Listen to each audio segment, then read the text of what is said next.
Vamos lá então, pessoal. Dando sequência, como eu falei para vocês, currículo da cidade de São Paulo, documento importantíssimo, que a gente tem que assistir várias vezes as videoaulas lá, né? Aqui a gente vai ter o direcionamento, o resumo, né? Mas é um documento que volta e meia aí vocês têm que revisitar até o dia do concurso, justamente para empoderar aí o cérebro de vocês com as informações necessárias, que com certeza vocês vão precisar lá para fazer a prova da vida de vocês, beleza? Então vamos lá, pessoal. Currículo da cidade de São Paulo, né? Olha aí, primeira informação que tem lá no documento, já na introdução, é que todo o direcionamento pedagógico para a educação infantil e fundamental, ele está alinhado à Base Nacional Comum Curricular. Então, são orientações que vêm de cima e que, evidentemente, não tenha dúvida nenhuma, as pessoas responsáveis pela elaboração do documento, eles beberam na fonte, né, que direciona o trabalho a partir daquilo que é legal, daquilo que é orientado para o Brasil inteiro. Então, ele é alinhado, os pressupostos, os princípios, todo ele é fundamentado justamente na BNCC. E falando em BNCC, vocês têm aí uma videoaula também na plataforma disponível, justamente que trata aí sobre a BNCC. Uma outra informação sobre o currículo da cidade de São Paulo e que ele é consequência de uma discussão coletiva que se iniciou lá em 2017, que passou, inclusive, por administrações diferentes, para efetivamente ele ser promulgado. Então, não foi uma ou duas pessoas que fizeram esse documento. Ele foi fruto de uma participação coletiva, que contou com a participação dos vários setores dos profissionais que trabalham justamente dentro da educação no município de São Paulo. Então, é um documento amplo, e quando a gente fala participação coletiva, a gente entende que, né, toda essa estrutura ela é fundamentada a partir, né, de orientações legais. O pressuposto do currículo está justamente na valorização da cultura local. O que significa isso? Dando autonomia para o município de São Paulo estabelecer toda a proposta educacional com vistas à diversidade cultural que existe dentro do município de São Paulo. E quando a gente fala em valorização da cultura local, não tenha dúvida nenhuma que ele está falando, o documento está falando com a escola, com a instituição educacional, dizendo assim, ó, dá uma olhada ao redor aonde você está inserida, nessa cultura que pulsa todos os dias e sempre, para você formular o projeto político-pedagógico da escola, né? Então, o documento ele vem dar autonomia para a própria escola, dizendo assim, ó, você tem uma realidade. Então, é fruto de uma construção coletiva, é fruto do entendimento que a cultura onde a escola está inserida deve ser valorizada, e aí, qual é o documento, qual é a possibilidade de isso estar vivenciado no dia a dia na escola? É através do projeto político-pedagógico da escola, que alguns autores falam a proposta pedagógica, mas quando a gente se refere a isso, nós lembramos das aulas anteriores, onde o professor Joel fala que o projeto político-pedagógico da escola, né, é o documento orientador de todas as ações administrativas, pedagógicas que existem lá dentro da escola. Infelizmente, né, como eu já falei em outros momentos, o que nós temos é muitas vezes um copia e cola, né, de uma escola que está localizada distante da nossa realidade, mas é conveniente pegar aquele documento, chegar ali, trocar o nome da escola, trocar o endereço, e nós temos o projeto pedagógico, mesmo que ele não esteja em consonância com a nossa realidade, com o bairro que a gente está trabalhando e assim por diante. Então, uma consideração importante na formulação e logo do início, o documento traz, é valorização da cultura. E quando a gente fala da cultura, o nosso olhar ele deve ser diverso, ele deve contemplar a diversidade presente no universo cultural do Brasil, em específico das regiões onde determinada escola está inserida. Consideração do conhecimento prévio, aqui é construtivismo puro, pessoal. Quando eu falo lá, ó, César Cole, e quem não assistiu ainda a videoaula, do César Cole, é obrigatório, pessoal. Quando se fala em conhecimento prévio, é respeito ao aluno, as expectativas, aquilo que o aluno traz consigo quando ele sai de casa, quando ele frequenta o clube, quando ele frequenta, de repente, uma organização lá do bairro, quando ele, de repente, participa lá do movimento social. Tudo ele aprende. Por que conhecimento prévio? Porque o construtivismo e o César Cole, ele é direto nessa questão. O aluno, ele é um aprendiz social. Quando nós temos essa manifestação que o aluno é um aprendiz social, a escola é só mais um ambiente onde ele vai se constituir, ele vai aprender para se formar enquanto pessoa, enquanto cidadão, e, evidentemente, direcionar a sua vida. Então, consideração. Sempre, pessoal, ó, por favor, lá na prova, no dia da prova, qualquer situação é conhecimento prévio.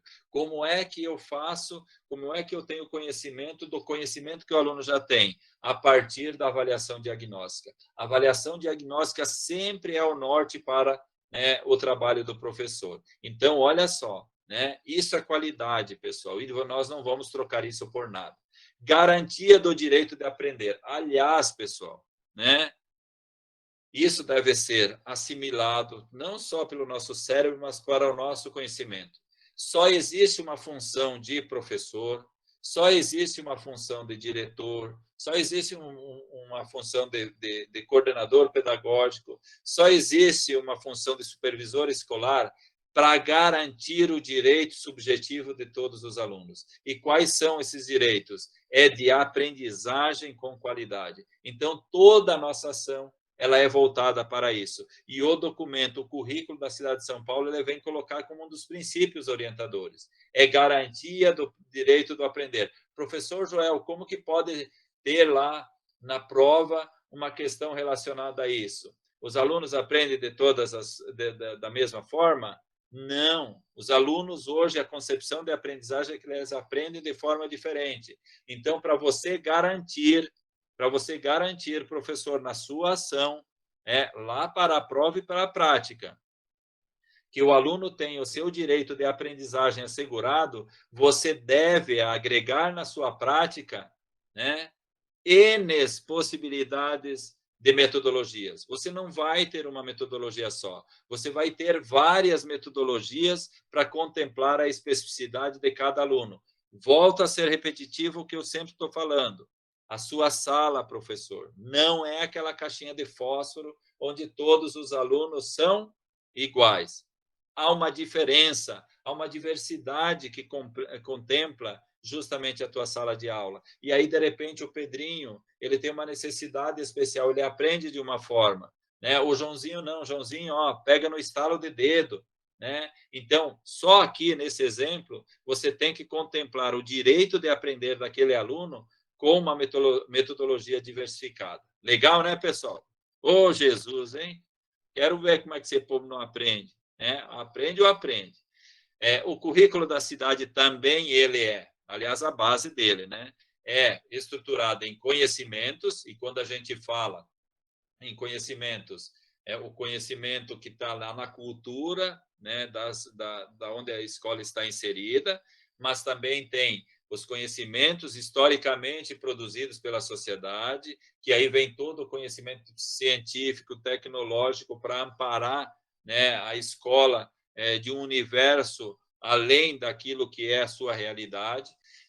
Também estruturado em habilidades, em competências e atitudes. Aliás, pessoal, quando a gente fala isso, pessoal, a gente tem que ter noção aqui, e está bem claro que todos os alunos, pessoal, incorporem isso no cérebro de vocês, no coraçãozinho de vocês. Todas as crianças, elas têm potencialidades de aprender. Não, mas aquele aluno tem uma necessidade especial e não aprende de jeito nenhum. Ele tem condições de aprender, Ele tem condição de aprender. Aí você que vai desafiar, você que vai mobilizar aquele aluno, diante de um objetivo que você traçar lá no seu plano, no seu planejamento, para que ele sempre esteja em progresso, em relação ao seu desenvolvimento. Mas lá no dia da prova, se tiver uma questão que limita o entendimento de que todos os alunos têm o direito de aprender, se tiver alguma coisa que limita esse entendimento, o direcionamento está equivocado. Hoje nós trabalhamos, né, nesse sentido, que todas as crianças, independente da necessidade especial, ela pode se desenvolver, ela tem habilidade, ela pode ser desafiada em relação à sua competência para agir e, evidentemente, direcionar aí o seu desenvolvimento. Pode ser, né, em pequena escala, mas sempre a criança está em processo de desenvolvimento. E as atitudes, não resta nenhuma dúvida, quando a gente fala aqui em atitudes, nós estamos falando de protagonismo da criança, né? A criança, a partir do momento que ela passa por um processo educativo, ela tem que ter uma ação, e essa ação deve sempre contribuir para o desenvolvimento integral da criança, beleza? Outra situação importantíssima, professoras, que o documento vem falar, consideração das novas tecnologias. Quando a gente fala nas considerações das novas tecnologias, o documento ele vem falar assim que um dos nortes da educação dentro do município de São Paulo, né, não tenha dúvida nenhuma, né, é relacionado ao respeito e agregar a questão tecnológica no dia a dia do professor, no dia a dia da escola. E esse documento, pessoal, é anterior à pandemia, né? E aí, pessoal, né, a gente pega a pandemia como exemplo, como a tecnologia ela veio nos desafiar, né? Muitas coisas que a gente não sabia. O próprio curso que nós estamos fazendo aqui, pessoal, se não tivesse tido a pandemia, ou não estivesse tendo, porque nós não saímos dela, né? Talvez não teria uma infinidade de cursos online como está tendo, né? As faculdades, inclusive, tiveram que se ajustar de uma hora para outra para atender o seu alunado a partir da tecnologia, né? As escolas que vocês fazem parte hoje, né? Como que de repente esse desafio da noite para o dia veio bater na porta da escola? E nós fizemos. Ah, mas não foi 100%. Nós fizemos aquilo que de repente naquele momento nós podíamos fazer, porque nós estamos ainda aprendendo a lidar com isso. Por isso a formação continuada em processo, pessoal, ela é necessária, né? Ela é necessária, não adianta a gente dizer assim, eu não preciso aprender, nós precisamos aprender sempre, porque de repente a gente tinha uma estrutura de trabalho e veio um detalhe, né, que fez a diferença na vida de milhões de pessoas, que se chama pandemia, e levou todas as certezas que nós tínhamos pelo ralo, né? E aí, de repente, a gente chega num determinado momento e fala, não tenho mais certeza de nada. A única certeza que eu tenho é que eu estou vivo, graças a Deus.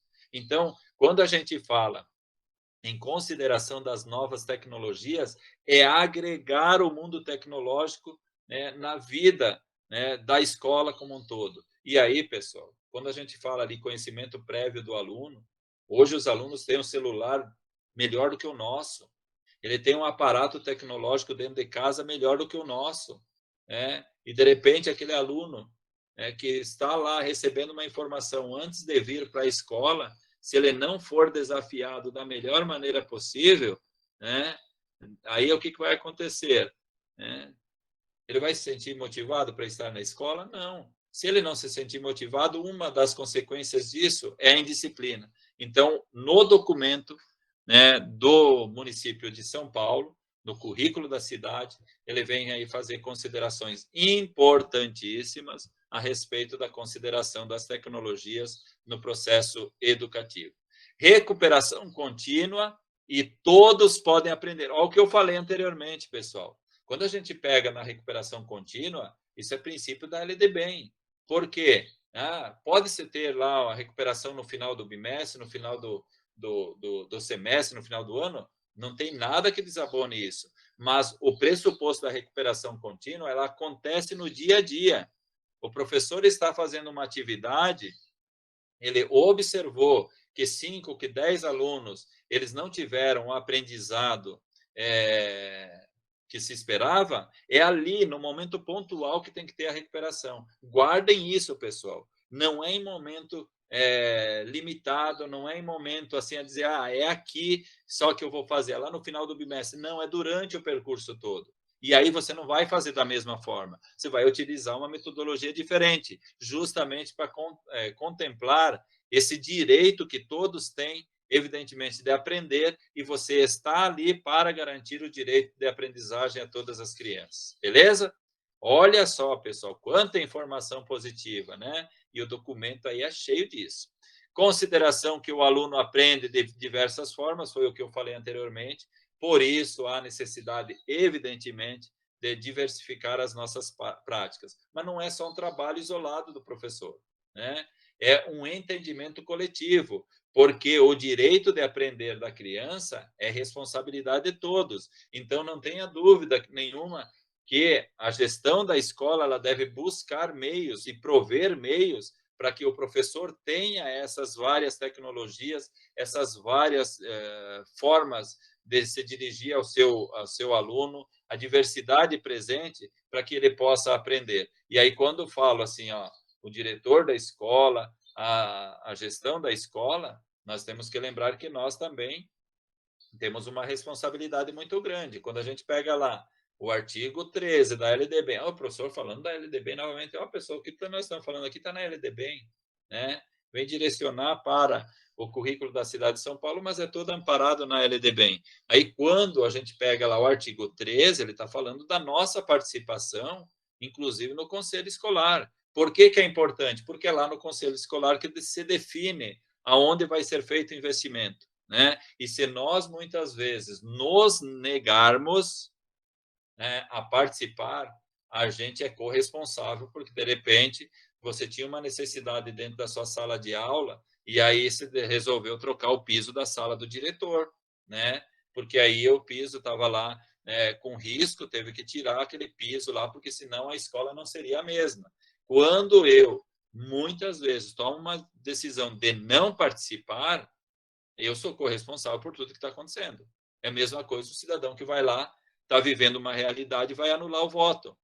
Ele está, de uma certa maneira, né, negando o direito dele mesmo de contribuir para uma mudança. E aí, amanhã, depois, ele vai reclamar sobre isso. Então, observem aí, pessoal, né, consideração que todos os alunos aprendem de maneira diferenciada, mas que também não é só responsabilidade do professor que está lá dentro da sala de aula.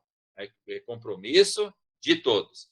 Participação democrática, aliás, pessoal, gestão democrática é princípio legal tanto na Constituição brasileira como na LDB. Então, observem aí, pessoal, estudando um documento e estudando três ao mesmo tempo, né? Participação democrática é todos participando, é conversa direta com o pai, com a mãe, inclusive aquele abestado que não sabe nem quando é dia, nem quando é noite, que não cumpre com a obrigação dele de educar o filhinho dele dentro de casa, né? Ele não tem controle do filho dele dentro de casa, mas ele chega lá com o narizão empinado na porta da escola, lá querendo apontar o dedo, né, na educação de tantas centenas de crianças, né? É conversar com o cidadão, infelizmente, também, né? Mas aí tem um pressuposto, né? É como eu falei anteriormente, quando a gente sabe da lei, quando a gente interpreta da maneira adequada, né, já a gestão não deixa o professor na linha de tiro, né, junto com o familiar, né?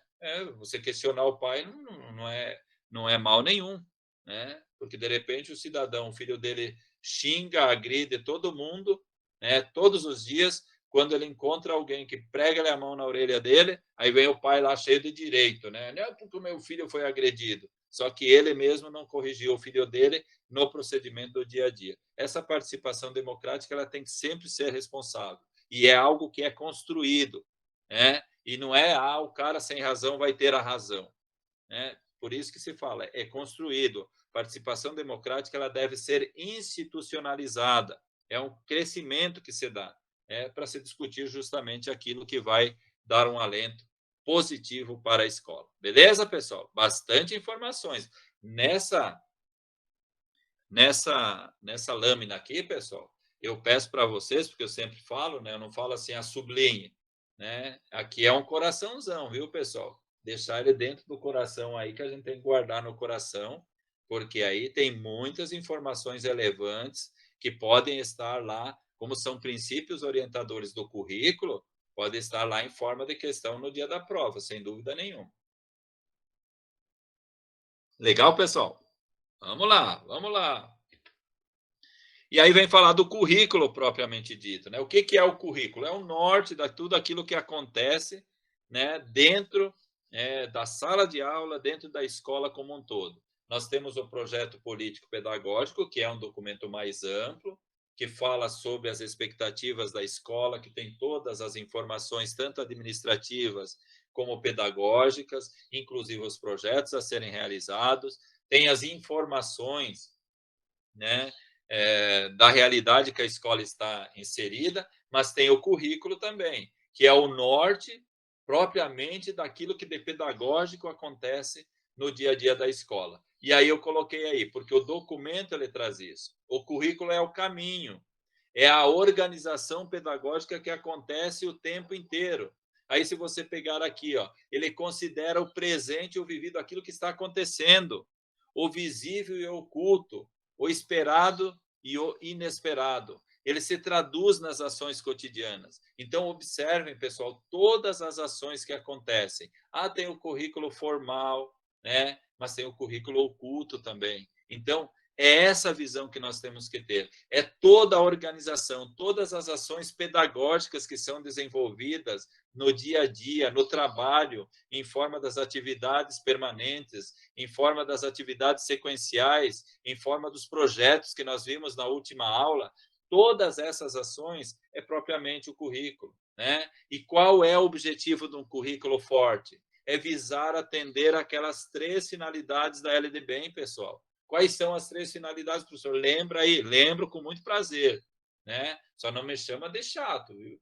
Né? Ah, o professor é chato. Quais são as 3 finalidades? Pleno desenvolvimento da pessoa enquanto pessoa, os valores que constituem a crescer, né? O pleno desenvolvimento da cidadania, do cidadão que está ali, né?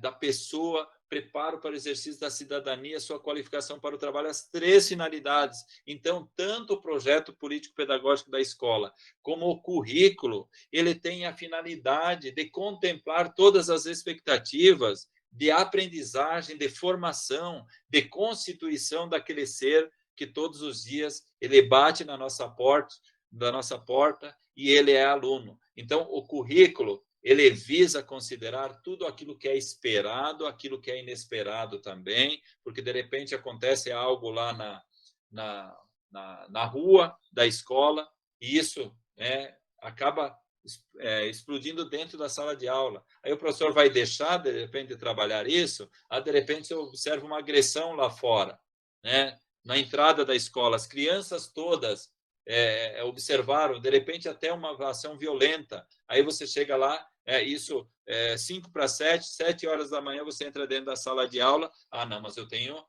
a minha aula preparada, eu não vou fugir disso. E você não vai abordar o que aconteceu lá? A questão da violência presente dentro da sociedade como um todo, que é violência dentro da família, que é violência dentro da escola, é um prato cheio. Então, isso é o inesperado. É, de repente, você fazer uma trajetória, não viver do improviso, ou esperar, de repente, que aconteça todo dia uma coisa para você abordar. Não. Você tem que ter o norte do trabalho. Currículo é isso.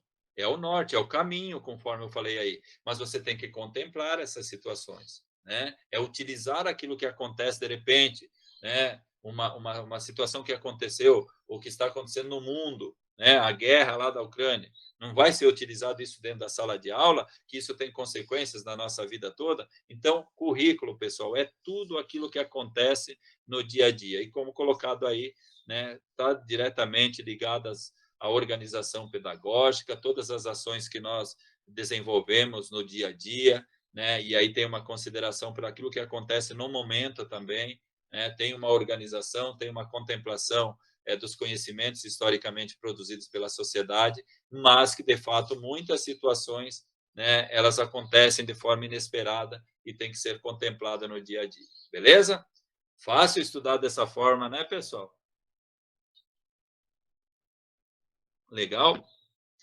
Pessoal, não tenha dúvida nenhuma que o documento ele vem falar sobre aquilo que o construtivismo fala o tempo inteiro, né? Que é a tão sonhada busca da educação de qualidade. E o que significa uma educação de qualidade? Uma educação que contempla as expectativas, as ansiedades e tudo aquilo que o cidadão precisa para se constituir primeiro como ser humano e possa desenvolver a sua cidadania da melhor maneira possível. E aí, né, o documento ele vem falar assim: em se tratando de município, numa área territorial do município de São Paulo, nós precisamos, para chegar na educação de qualidade, considerar alguns elementos culturais indispensáveis na constituição do mundo educativo, na consideração do processo educativo. E aí ele faz menção assim, dizendo que um dos primeiros pressupostos é a forma como a criança é acolhida. Porque a qualidade da aprendizagem da criança, ela está em consonância de como a criança se sente no universo escolar. Se ela é acolhida, se ela é rejeitada, né? Tem uma consequência. E aí, quando a gente fala em acolhimento, né, a gente lembra, né, do Lucchesi, que fala que o primeiro ato educativo, né, presente no mundo educacional e na ação do professor é o ato do acolhimento, né? Se eu acolho, eu sei quem é aquela criança, né? Quando a criança se identifica com o professor, não tenha dúvida nenhuma, o professor é a referência dele. Então, nesse primeiro momento, o documento ele fala, é necessário considerar os elementos presentes, os elementos culturais presentes. E a gente só conhece as expectativas, as ansiedades, as frustrações da criança se ela tiver confiança de olhar para o professor, ela sentir a confiança que aquele espaço, que aquele ambiente é justamente construído para ela e por ela também, né? Porque a criança não está fora disso. Né? Então, guardem isso, pessoal, porque é muito importante. Primeiro, o ato educativo é o acolhimento, e acolher a criança é vivenciar as expectativas, as frustrações, né? De repente, aquela criança que chega lá na sua porta, na porta da sua sala, de repente, é aquela mesma criança que momentos antes, né, estava acompanhando os maiores absurdos possíveis de violência dentro da criança. Qual é a expectativa que ela vai ter quando ela entrar dentro da sala de aula? Se a gente não acolher esse universo, se a gente não socializar com as crianças, se a gente não trabalhar esse lado emocional, não tenha dúvida nenhuma que isso vai explodir uma hora ou outra, vai explodir. Também como elemento cultural, né, e aí vocês têm na lâmina, traz a necessidade da continuidade das aprendizagens. Lembrem, pessoal, o processo formal da educação, que é a escola, né, ela vem complementar as ações educativas que a criança passa, seja na família, a LD bem fala isso, pessoal, seja na família, seja na igreja, seja em qualquer ambiente social que ela frequenta. Então, é continuidade nas aprendizagens. Quando a gente fala em continuidade, né, que a ação pedagógica do professor, que a ação pedagógica da escola, ela seja algo planejada, né, que vai ter um percurso, que vai ter um processo para chegar lá no final desse processo com um objetivo claro. É a caminhada que vai ser feita, dando sempre continuidade, desafiando a criança, mobilizando, provocando a criança para que ela tenha, né, um desenvolvimento contínuo sempre. Beleza? A escola como espaço social, não tenha dúvida nenhuma, pessoal, né? A escola é um espaço público e social. Isso significa que tudo aquilo que pulsa na sociedade tem que entrar dentro da escola. A escola não é uma instituição a par daquilo que acontece na sociedade. E a gente observa principalmente no ensino fundamental 2 e no ensino médio, muitas vezes as propostas, os planejamentos completamente alheio àquilo que as crianças, e principalmente lá no ensino médio, precisam para enfrentar os desafios da vida. Né? A gente fica falando da morte da Bezerra, enquanto aquele adolescente lá ele está com a expectativa: eu preciso urgentemente de um trabalho para ajudar no sustento da minha família.